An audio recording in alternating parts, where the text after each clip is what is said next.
नमस्कार दोस्तों, से राधे। अगर आपके घर जुलाई 2026 में कोई बच्चा पैदा हुआ है और उसका नामकरण आप करना चाहते हैं तो यह वीडियो आपके लिए खास होने वाली है।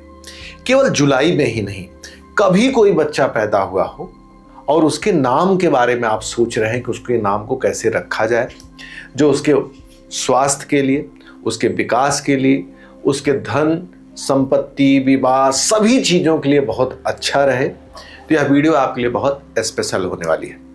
इस वीडियो में हम एग्जाम्पल के साथ बात करेंगे कि नाम को कैसे सेट किया जाता है और उस एग्जाम्पल को किसी एक व्यक्ति विशेष पे लेंगे। जैसे आप देख रहे होंगे ऊपर लिखा है मुकेश अंबानी जी। मुकेश अंबानी जी किसी नाम के मोहताज नहीं है। देखिए, कई बार लोग सोचते हैं कि बड़े सेलिब्रिटी लोगों का आप लोग नाम ले लेते हैं और आम आदमी का तो नाम नहीं लेते हैं। दिक्कत यह है कि हम जब सेलिब्रिटी का नाम लेते हैं तो उससे दो चीज़ें क्लियर रहती हैं। एक तो उनकी डेट ऑफ बर्थ वगैरह ऑलरेडी मिल जाती है और उनके जीवन के बारे में ज़्यादातर लोग जान पाते हैं और विषय को आसानी से आप तक हम पहुंचा पाते हैं। आइए, मुकेश अंबानी जी को हमने जुलाई से क्यों जोड़ा? जुलाई में जो बच्चे एक मूलांक पे पैदा हो रहे हैं, अर्थात 1, 10, 19 और 28 तारीख को पैदा हो रहे हैं, उनका एक मूलांक के साथ साथ 9 भाग्यांक बन रहा है। और यही सेम सिचुएशन जुलाई 2026 में जो बच्चे पैदा होंगे उनका भी एक मूलांक के साथ 9 भाग्यांक बनेगा। एक साथ सारे नंबर्स पे तो नहीं बना सकते, हमने एक एग्जाम्पल उठाया है। इसी आधार पर और जो मूलांक है उनको आप समझने की कोशिश करिए। आइए हम एक को सबसे पहले एग्जाम्पल बनाते हैं। आपने देखा मुकेश जी 19 अप्रैल 1900, जिससे उनका मूलांक बनता 1, जो सूर्य का नंबर है, पिता का नंबर है, आत्मा का नंबर है, नाम और यश कीर्ति का नंबर है।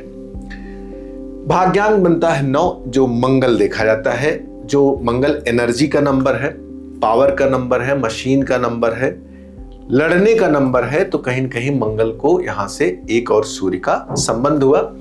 ये दोनों संबंध दिखाता है कि सेनापति और राजा का संबंध हुआ। अब हमारा जो मेन विषय है कि इनके नाम को कैसे चेक किया जाए, क्योंकि हमारा मूल विषय यही है कि हम किसी भी बच्चे का जब नाम रखें तो क्या क्या चीजें महत्वपूर्ण होती हैं जिन्हें हमें ध्यान रखना चाहिए। सबसे पहले मुकेश अंबानी जी का मैंने यहाँ पे नाम लिखा है, स्पेलिंग यही ऑलरेडी नेट पे है। और उसके नीचे आपने देखा होगा कि मैंने नंबर्स लिखे हैं। एम के नीचे 4, यू के नीचे 6, के नीचे 2 लिखा है। ये जो नंबर लिखे हुए हैं, ये नंबर अंक ज्योतिष के अनुसार एक एक अक्षर के अपने वैल्यू होते हैं, नंबर वैल्यू बोले जाते हैं इसको। और ये नंबर एक एक ग्रह को दिखाते हैं। जैसे 4 है राहु का नंबर। अब देखिए, मुकेश साहब राहु के नंबर से अपने नाम की शुरुआत कर रहे हैं। राहु के नंबर को टेक्नोलॉजी से जोड़कर देखा जाता है। आपको मैंने पहले भी बताया है, 4 नंबर जो है वो टेक्नोलॉजी को दिखाता है। मूलांक 1 होने के नाते 1 और 4 को अंक ज्योतिष में दोस्त माना जाता है। कहा जाता है कि ये दोनों एक दूसरे के अच्छे मित्र होते हैं और 1 के लिए 4 बहुत ज्यादा प्रॉफिटेबल होता है, बहुत अच्छा सहयोग करता है। तो इन्होंने नाम का पहला जो अक्षर रखा है वह 1 मूलांक रखा है। ऐसा नहीं है कि जो लोग 1 मूलांक और 9 भाग्यांक वाले हों केवल एक ही मतलब 4 से शुरू करें, ऐसा नहीं। और भी अक्षरों से शुरुआत की जा सकती है, लेकिन यहाँ पर हमने केस जो उठाया है तो वो केस जो है, उस केस में यहाँ पर इन्होंने राहु से प्रारंभ किया है। 1 के साथ उसके अच्छे संबंध है, जिसका इनके जीवन पर लाभ भी मिला है। टेक्नोलॉजी में भी इन्होंने काफ़ी अच्छा काम किया है और मशीन और फेम पाना, इन सब चीज़ों से जुड़ा हुआ देखा जाए तो इनका अच्छा वो रहा। अब चलते हैं, आगे बढ़ते हैं। नाम के जो मूलांक बना वो आपको हमने बताया, और जो हमने टोटल नाम जब जाके जोड़ा तो उसमें आया 39, फिर 12, फिर 3, अर्थात 3 नंबर जुपिटर का नंबर आया। अब 3 नंबर जो जुपिटर का नंबर आया तो उसको लूसो ग्रिड चार्ट में जब हम जाके फिल करते हैं तो आप देखेंगे यहां पर 3 नंबर हमने ऐड किया है। ऐसे तो उनके लूसो ग्रिड में 9, 5 और 1 की लाइन बनी हुई थी, उसमें 3, 5 और 7 की भी लाइन जाकर बन गई। देखिए, किसी भी आदमी के जीवन में अगर 9 भी है, 5 भी है, 3 भी है, 1 भी है, और उसमें अगर 3 आ जाए, 3 मतलब होता है धर्म, 3 मतलब होता है विवेक, 3 मतलब होता है समझ। तो आपने अक्सर देखा होगा कि इनके परिवार में कोई भी कार्य होता है तो उसका एक धार्मिक सिनेरियो रहता है, मतलब उसको किसी मंदिर से बाकायदे पूजा पाठ और संस्कृति से जुड़कर ही अपने काम को करते हैं। तो कहीं न कहीं से ये 3 नंबर इस चीज को दिखाता है, और 3 नंबर फैट को भी दिखाता है। 3 नंबर जो है समृद्धि, विवेक, रिचनेस और इन सभी चीजों को 3 नंबर दिखाता है।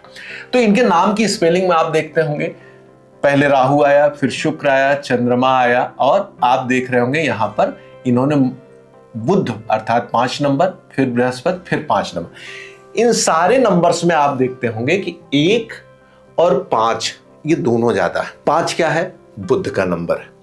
आपको पता होगा कि लूसो ग्रिड चार्ट में 5 नंबर को बहुत महत्व दिया गया है। कहा जाता है कि आप किसी भी कार्य को करते हैं और अगर 5 नहीं है तो आप में उसको जो मजबूती आनी चाहिए, लंबे समय तक चलने की क्षमता है, वो नहीं आती है। ये तो हमने लूसो ग्रिड पे थोड़ी सी चर्चा की। आइए थोड़ा सा बर्थ चार्ट को भी नाम से जोड़कर देखते हैं। अगर हम बर्थ चार्ट पे जाते हैं, जैसे हमारे सामने बर्थ चार्ट है, तो सबसे पहले आप देखते होंगे जो लग्नेश है वो भी मंगल है, क्योंकि वृश्चिक लग्न है। मंगल यहां पर भी है और भाग्यांक भी इनका मंगल है, तो इस कारण से इनका जो नाम भाग्यांक है वो और मजबूत हो जाता है। अब देखिए इनकी जो राशि बनती है वो बनती है धनु राशि। धनु राशि का स्वामी बनता है बृहस्पति, और इनके नाम का टोटल जो नंबर बन के आता है 3, अर्थात इनकी जो राशि का नंबर बना, अर्थात राशि का जो स्वामी है बृहस्पति वो, और इनके पूरे नाम का जो नंबर बना वो, दोनों सेम होता है। ये एक तरह से गहरे अर्थों में कुंडली को मजबूत करता है, लूसो ग्रिड चार्ट को मजबूत करता है, और सेकंड हाउस में बना रहा है। और यहां पे चंद्रमा भाग्येश भी है। यहां पे चंद्रमा क्या है? भाग्येश भी है। तो चंद्रमा जब जाके यहां पे बैठ रहा, बृहस्पति के साथ संबंध बनाया, तो बृहस्पति को जब इन्होंने मजबूत किया, तो और एक चीज जान लीजिए, ज्योतिष का एक तरीका होता है कि किसी ग्रह को हम डायरेक्ट अगर नहीं लाभ पहुंचा पा रहे हैं तो उससे जुड़े प्लैनेट को हम कहीं न कहीं से उसमें एडजस्ट करते हैं। लाल किताब का तो मानना है कि अगर सूर्य खराब होता है तो मंगल अपने आप थोड़ा सा कमजोर हो जाएगा, मंगल खराब होगा तो कहीं न कहीं अपने आप सूर्य कमजोर हो जाएगा। ऐसे ही जब यहां पर बृहस्पति को लाया गया तो चंद्रमा कहीं न कहीं अपने आप में थोड़ा सा बेहतर हो गया।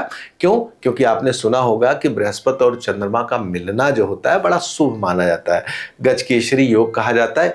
एग्जैक्टली बृहस्पति जो है वो चंद्रमा के घर में ही ज्योतिष में उच्च का होता है। तो यहां पर आपने देखा होगा कि मूलांक सूर्य है, वो कर्मेश है, यहाँ पे देख रहे हैं सूर्य, और इन्होंने खूब कर्म के नंबर डाले हैं, 1 2 3 बार इन्होंने डाला है, कर्म के नंबर को खूब डाला है। क्योंकि ऐसे भी कोई भी आदमी जब बड़ा आदमी बनता है केवल पिता से ही नहीं बनते। पिता मान लीजिए किसी संपत्ति को, किसी भी काम को छोड़ के जाते हैं, अगर वो काम आगे बढ़ रहा है या बढ़ाया जा रहा है तो अगली पीढ़ी उस पर काम करेगी, मेहनत करेगी, तभी उसको बढ़ा सकती। नहीं तो कहा जाता है पूत कपूत तो का धन संचय, अर्थात जब पुत्र अच्छा नहीं होता तो धन आपका बेकार हो जाता है, बाद में बच्चा उसको खराब करेगा। तो यहां पर सबसे महत्वपूर्ण चीज ये निकल के आई कि जो कुंडली चार्ट है उसको भी ध्यान में रखते हुए, जो कुंडली चार्ट है उसको भी ध्यान में रखते हुए ये नाम का सिलेक्शन किया गया है।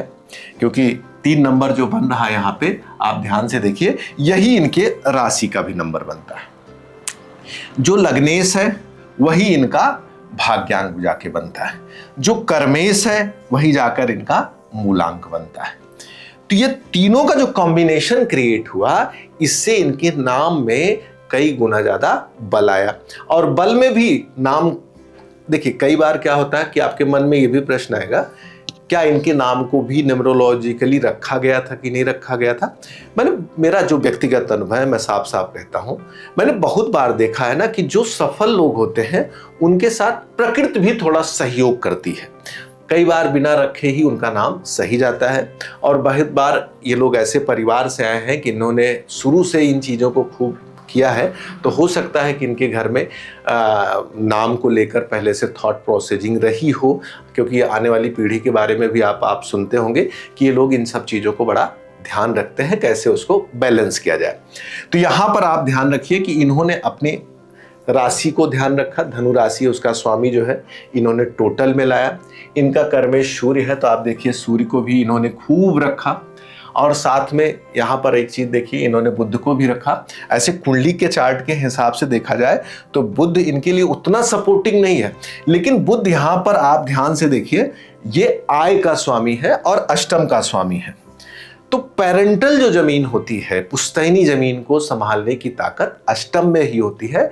और आय जो बढ़ रही है वो 11th हाउस। इन्होंने तो 5 नंबर को भी खूब कंसीडर किया, 5 नंबर को भी खूब लिया, यहाँ पे लिया। इन्होंने 6 को भी 1-2 बार लिया, और साथ में 2 और 3 आप देख रहे हैं, 4 और 1। मतलब एक ऐसा कंप्लीट इन्होंने कोशिश की कि लूसो ग्रिड चार्ट को ना भरा जाए, जो लाइन बन रही उसको भी परफेक्ट किया जाए, और साथ में लग्न का जो कॉम्बिनेशन है उसको खूब अच्छे से क्रिएट किया जाए। तो ये एक एग्जाम्पल था जुलाई में कि जो बच्चे पैदा हो रहे हैं उनका भी संयोग से मूलांक और भाग्यांक मुकेश जी की ही तरह है। तो आप भी अपने बच्चे का जब नाम रखना चाहते हैं तो इन चीजों का ध्यान रखें। आपके मन में होगा मैंने केवल एक ही चीज को उदाहरण बनाया, लेकिन जो उदाहरण मैंने एक का बनाया है यही तरीका लगभग सभी नामों में प्रयोग किया जाएगा। मैं कोशिश करूंगा कि और भी नाम के लिए एग्जाम्पल बनाऊंगा। जो लोग कमेंट बॉक्स में अपने नाम रखेंगे जरूर उनको ध्यान रखूंगा। और साथ में किसी को अपने बच्चे के लिए एक अच्छा नाम निकलवाना है, या आने वाली संतान के लिए एक बढ़िया डेट निकलवानी है, कुंडली बनवानी है, तो दिए नंबर पर कॉल करके आप सीधे हमसे बातचीत कर सकते हैं। नमस्कार, से राधे।